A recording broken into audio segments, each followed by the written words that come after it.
Welcome back in this class. Previous class में हमने धौलीलेशन का एक पैराग्राफ स्टडी किया और उसमें हमने ये स्टडी किया था कि विशंबरनाथ जो है वो बारात लेके भोली के गांव आ चुका है भोली से शादी करने के लिए।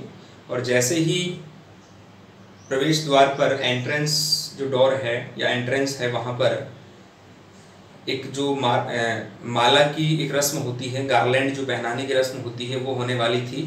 तो अचानक किसी ने पीछे से भोली का जो घूंघट है उसको पीछे सरका दिया और जैसे घूंघट सरकाया तो भोली का चेहरा विशंबरनाथ ने देखा और विशंबर ने अपने एक दोस्त को बोला, एक फ्रेंड को बोला कि देखो इसके चेहरे पर चेचक के निशान है, वो कितनी कुरूप है ये लड़की, ऐसा बोला उसने वहाँ। तो उसके फ्रेंड ने ये बोला कि तू कौन सा इतना जवान है जो इस प्रकार की बात कर रहा है तू। उस टाइम पर उसने एक गेम खेला, किसने? विशंबरनाथ ने, कि उसने उससे पैसे लेने का प्लान बनाया उसके फादर से। किसके फादर से? भोली के फादर से। तो उसने कहा कि मैं तो शादी नहीं करूंगा, लेकिन तुम मुझे 5,000 रुपये जब तक नहीं दोगे तब तक मैं शादी नहीं करूंगा।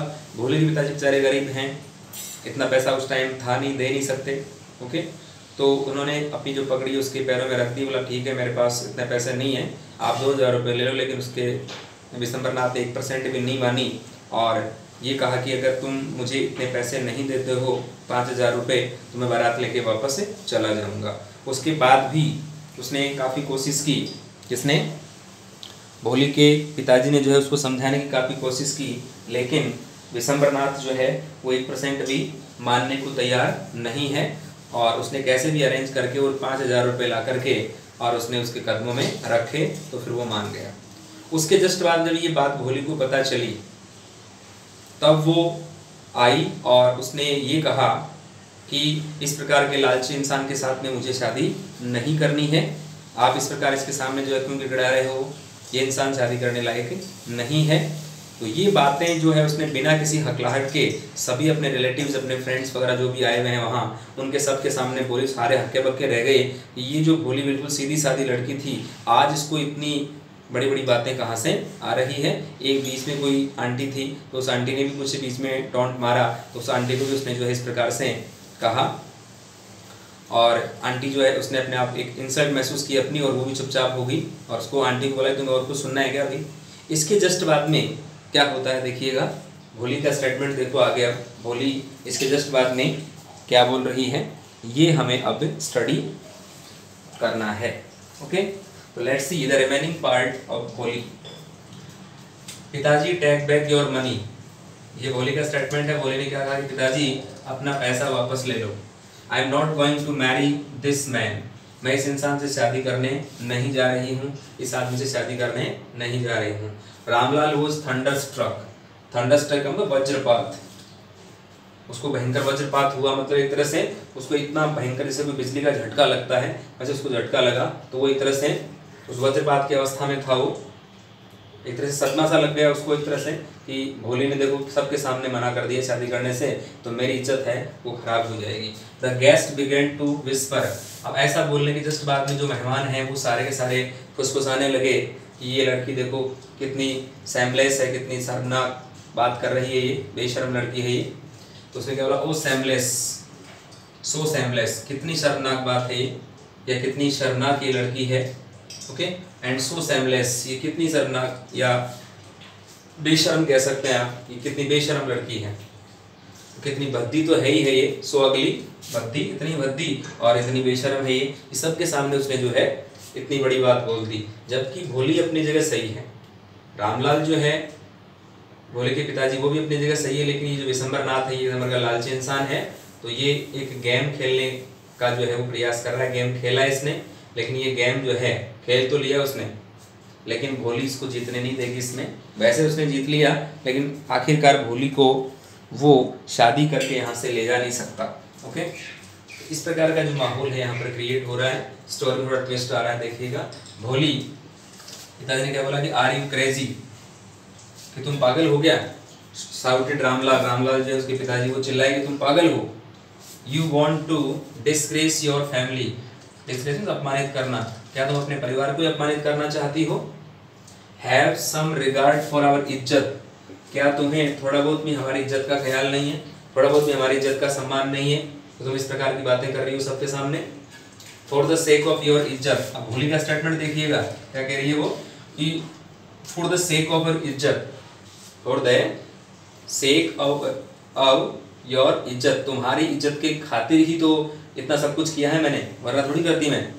सैड भोली, भोली ने कहा I was willing to marry this lame old man, मैं शादी करने जा रही थी इस लंगड़े बूढ़े इंसान से, वो केवल तुम्हारी इज्जत की खातिर करने जा रही थी, वरना ऐसे शायद थोड़ी करती मैं। But I will not have such a mean, लेकिन अब मुझे ऐसे व्यक्ति को स्वीकार नहीं करना है, ऐसे व्यक्ति को मैं स्वीकार नहीं करूंगी। कैसे व्यक्ति को?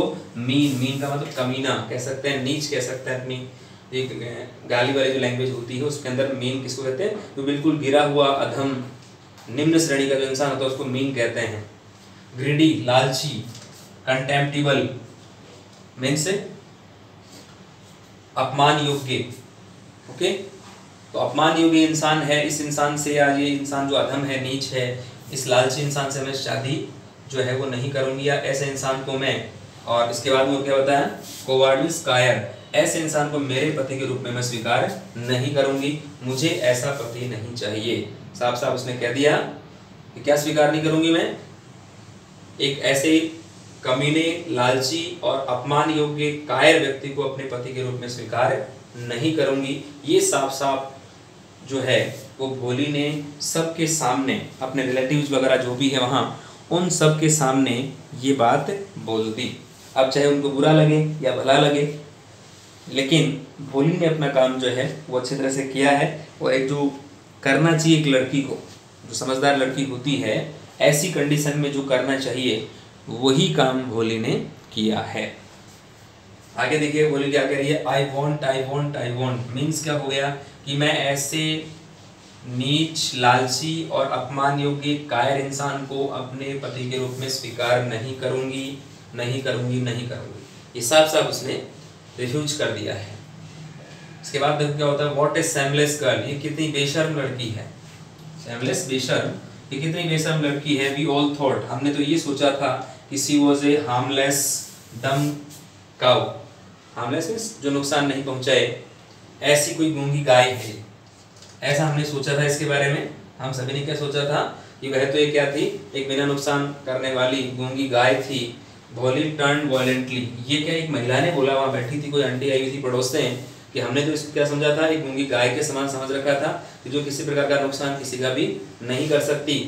तो भोली ने क्या किया? देखो, भोली turn violently on the old woman, उस बुजुर्ग महिला की तरफ वो मुड़ी हिंसक रूप से, एक तरह से जैसे बोला ना, तो भोली को बड़ा गुस्सा आया और गुस्से में उस साइड में वो मुड़ी और क्या बोला? हाँ, yes aunty, you are right, तुम बिल्कुल सही हो आंटी, तुम बात सही कह रहे हो, मैं भोली गाय हूँ, गूंगी गाय हूँ, मेरे को सब नहीं समझ रखा था।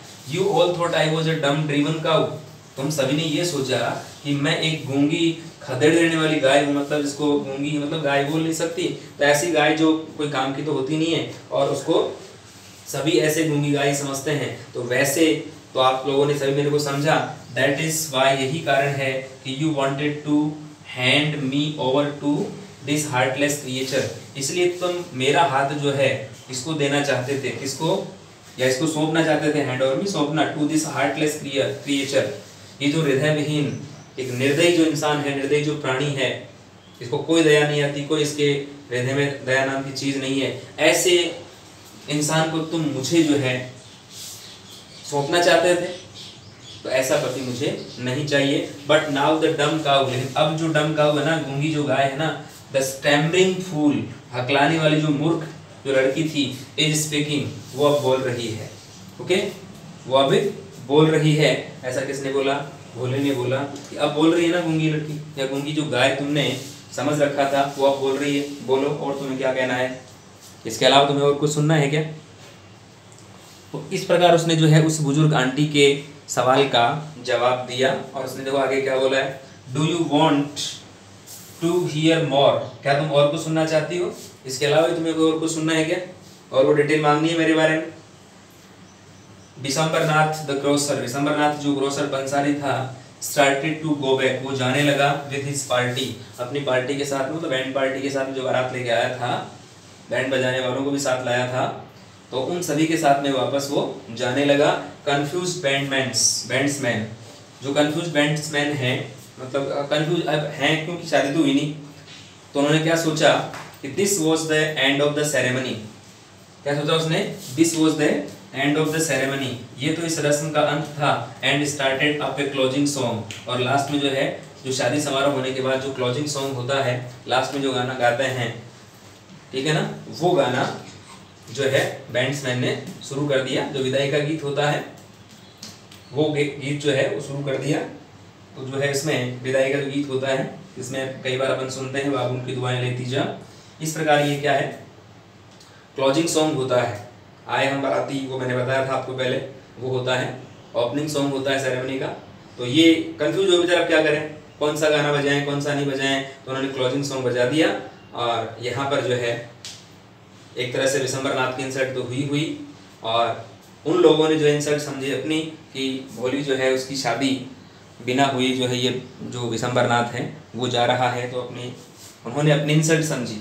लेकिन यहाँ पर जो इंसल्ट होने वाली बात है वो तो है, लेकिन यहाँ जो काम विशंबर नाथ ने किया वो नहीं करना चाहिए था। विशंबर नाथ ने ये काम गलत किया, और उसका जो रिप्लाई कह सकते हैं, उसका जो रेस्पॉन्स है, जो देना चाहिए वास्तव में, वो भोले ने दिया है। ओके, इस प्रकार से जो है ये पैराग्राफ हमने स्टडी किया। अब थोड़ा सा इस पैराग्राफ का हम जो है ग्रामेटिकल पोर्शन स्टडी करेंगे, जिसमें कौन कौन से टेंसेस का यूज किया गया है और क्या क्या इसमें ग्रामेटिकल पोर्शन आए हुए हैं, उनका हम स्टडी करेंगे। तो देखिए, let's see the grammar portion of this paragraph. पिताजी टेक बैक योर मनी, पिताजी आप अपना धन वापस ले जाओ। मतलब यहाँ पर वर्ब की फर्स्ट फॉर्म से स्टार्ट है सेंटेंस। पिताजी तो पहले एड्रेस के लिए दे दिया, ऐसी कोई बात नहीं है, तो ये इंपेरेटिव सेंटेंस है। I am not going to marry this man, मैं इस व्यक्ति से शादी करने नहीं जा रही हूँ। तो यहाँ पर गोइंग टू का यूज किया गया है इन फ्यूचर के लिए, नियर फ्यूचर के लिए, और एम का यूज यहाँ मेन वर्ब के रूप में है। वैसे एक टेंस जो है कॉन्टिन्यूअस कह सकते हैं आप इसको, लेकिन यहाँ पर यह गोइंग टू का प्रयोग इसमें ज़्यादा है। I am not going to marry, यहाँ पर क्या है, टू, जो टू प्लस वर्ब की फर्स्ट फॉर्म जो मैरी है, ये यहाँ टू इन्फिनिटिव का काम कर रहा है। ओके, तो ये इन नियर फ्यूचर की बात अपन करते हैं, तो यहाँ पर हम इस प्रकार का यूज करते हैं। तो प्रेजेंट कॉन्टिन्यूअस टेंस का जो है ट्रांसलेशन लग रहा है आपको, I am not going to marry this man, इस व्यक्ति से मैं शादी करने नहीं जा रही हूँ। तो यहाँ पर दो प्रकार की वर्ब हो गई, एक तो जाना, एक कौन सी हो गई, शादी करना। ओके, रामलाल वो थंडरस्ट्रक, रामलाल बिल्कुल ऐसे वज्रपात की स्थिति में था, तो यहाँ पर वॉज का यूज जो है सेकंड फॉर्म के रूप में है। ओके, इसके जस्ट बाद में है the guest began to whisper, मेहमान जो है वो विस्पर में फुसफुसाहट वो करने लगे, तो बिगेन वर्ब की सेकंड फॉर्म होगी, to whisper means to imperative हो गया। ओके, यहाँ पर देखो ये सेंटेंस जो है, ये सेंटेंस पैसिव वॉइस की स्थिति भी बता रहा है आपको कि वो उसको वज्रपात हुआ। वज्रपात किसके द्वारा हुआ, जब ये लड़की ने बोला कि मैं शादी नहीं करने जा रही, तो उसको वज्रपात की स्थिति में उस कंडीशन ने ला दिया। ओके, तो ये डायरेक्टली जो है पैसिव वॉइस भी बता रहा है। सो सेमलेस, इतनी शर्मनाक, इतनी भद्दी, इतनी शर्मनाक, यहाँ पर ये एक तरह से साइन ऑफ एक्सक्लेमेशन लगा हुआ है, एक्सक्लेमेटरी मार्क लगा हुआ है यहाँ पर, तो ये एक्सक्लेमेटरी सेंटेंस का इंडिकेशन दे रहा है। भोली आर यू क्रेजी, भोली क्या तुम पागल हो, तो यहाँ आर का जो यूज है वो मैन वर्ब के रूप में है, प्रेजेंट टेंस का इंडिकेशन दे रहा है। साउटेड रामलाल, रामलाल जी चिल्लाए, तो यहाँ पर पास्ट सिंपल का यूज है। You want to disgrace your family, क्या तुम अपने परिवार को अपमानित करना चाहती हो, तो यहाँ पर प्रेजेंट टेंस है। एक वर्ब वांट है, दूसरी वर्ब टू डिसग्रेस है। टू डिसग्रेस जो है वो टू इंफिनिटिव है, और want main verb. Have some regard for our इज्जत, क्या तुम्हें थोड़ा बहुत हमारी इज्जत का ख्याल है, या इज्जत का तुम सम्मान करती हो, तो यहाँ पर हैव का यूज मैन वर्ब के रूप में है। For the sake of your इज्जत, for the sake of your इज्जत, तुम्हारे इज्जत की खातिर ही, भोली ने कहा, said Bholi, I was willing to marry this lame old man, मैं शादी करने की इच्छा कर रही थी। तो यहाँ पर जो है ये पास्ट कॉन्टिन्यूअस टेंस है। इस लंगड़े बूढ़े आदमी से शादी करने की मेरी इच्छा नहीं थी, पर तुम्हारी इज्जत की खातिर ही मैंने ये स्टेप उठाया। ओके, तो यहाँ पर ये पास्ट कंटीन्यूअस टेंस हो गया। I will not have such a mean greedy and contemptible coward as my husband. फिर क्या करिए, आई विल नॉट हैव, मैं इसको नहीं रखूंगी, मैं इसको स्वीकार नहीं करूंगी।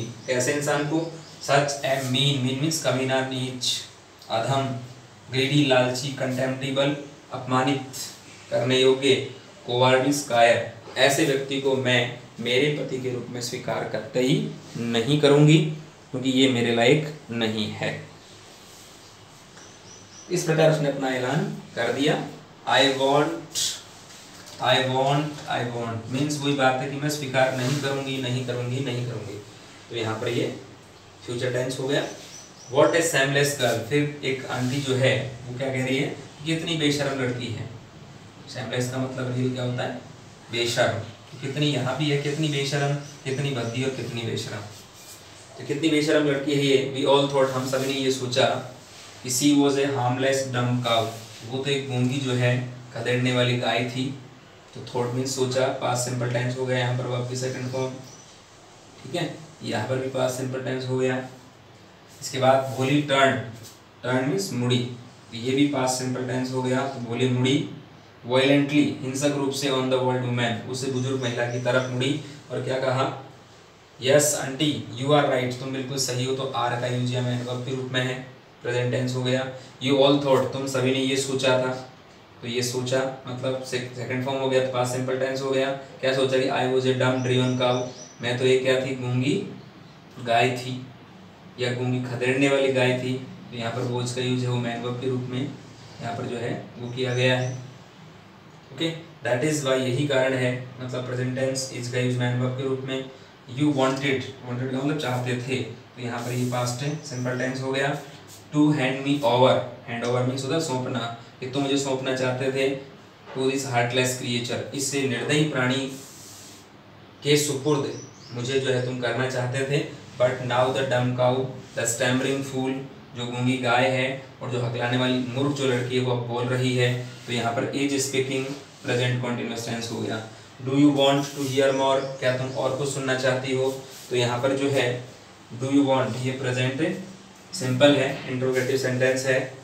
ओके, दिसंबरनाथ द ग्रोसर, दिसंबरनाथ जो ग्रोसर है उसने क्या किया, स्टार्टेड टू गो बैक, वो जाने लगा। तो यहाँ पर भी पास्ट सिंपल टेंस हो गया और ये वाला टू इन्फिनिटिव हो गया।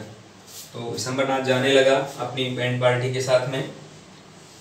द कंफ्यूज बैंड्समैन थॉट, जो भ्रमित जो बैंड्समैन थे उन्होंने सोचा, यहाँ पर भी पास्ट सिंपल टेंस। ओके, क्या सोचा कि कौन सा गाना बजाएं। दिस वॉज द एंड, क्योंकि अब एंड था किसका, ऑफ द सेरेमनी, सेरेमनी का एंड था। तो यहाँ पर भी पास्ट सिंपल टेंस हो गया। Okay, and struck up a closing song, उन्होंने क्लोजिंग सॉन्ग बजाया। कौन सा, बाबू उनकी दुआएं लेती जा, ये कह सकते हैं। इसे बजता तो ये लड़की की विदाई होती है तब बजता है, लेकिन यहाँ तो ये बीच में बजने लगा। मैं डायरेक्टली मेरे अकॉर्डिंग बता रहा हूँ, हो सकता है दूसरा गाना बजाए, लेकिन क्लोजिंग सॉन्ग मेरे हिसाब से वही होता है। आप भी इसको अच्छी तरह जानते हैं, क्लोजिंग सॉन्ग वही होता है। तो यहाँ पर ये क्या है, पास्ट सिंपल टेंस का यूज किया गया है। तो यहाँ पर मैक्सिमम हम देख रहे हैं कि पास्ट सिंपल टेंस का यूज इसमें ज़्यादा है, प्रेजेंट टेंस का यूज भी है इसमें। ओके, और इसके अलावा पास्ट टेंस का यूज तो इसमें डेफिनेटली है ही है। और इसके अलावा इसमें जो प्रेजेंट टेंस में आर का यूज है, फ्यूचर में वांट का यूज है नेगेटिव सेंस के रूप में। ओके, यहाँ पर फ्यूचर सिंपल का यूज है, आई विल नॉट हैव। ओके, और इसके जस्ट बाद में जो है यहाँ पर ये प्रेजेंट सिंपल हो गया, इंट्रोगेटिव सेंटेंस, ये प्रेजेंट कंटिन्यूअस हो गया, इसके साथ वर्ब फर्स्ट आईएनजी। तो यहाँ हमने मैक्सिमम जो टेंसेस स्टडी किए वो टेंसेस स्टडी किए। एक इम्पेरेटिव सेंटेंस है फर्स्ट वाला, तो इसमें प्रेजेंट टेंस का यूज़ हमने देखा, फ्यूचर टेंस का भी देखा। कहने का मतलब इसमें हमने जो 3 टेंसेज हैं उन सभी का यूज हमने देख लिया, उसके सिंपल सेंटेंस भी देख लिए। ओके, इसके इंट्रोगेटिव सेंटेंस भी हमने देखे हैं, नेगेटिव सेंटेंस भी देखे हैं। जो जो टेंस आपने स्टडी किए उनके सिंपल, इंट्रोगेटिव, नेगेटिव सारे सेंटेंस हमने अच्छी तरह से देख लिए हैं। तो अब आपको जो है इसका ट्रांसलेशन जो है वो आपको करना है, और ट्रांसलेशन के साथ साथ आपको जो है जो जो फॉर्म है उनको भी आपको तैयार करना है। जो जो वोकेब है, मतलब जो स्पेलिंग्स के मीनिंग मैंने आपको बताए, उनको भी आपको तैयार करना है। और एक बार फिर से इसका जो ट्रांसलेशन है इंग्लिश टू हिंदी वो आप करेंगे। और जो जो मैंने सर्किल बता रखे हैं या बना रखे हैं मैंने, वहाँ पर जिन जिन टेंसेस का यूज हुआ है वो मैंने आपको बता दिया, उनका आप एक बार जो है रिवाइज करेंगे। ओके, तो see you in the next video, in the next class. Thank you very much, have a nice day, have a good day.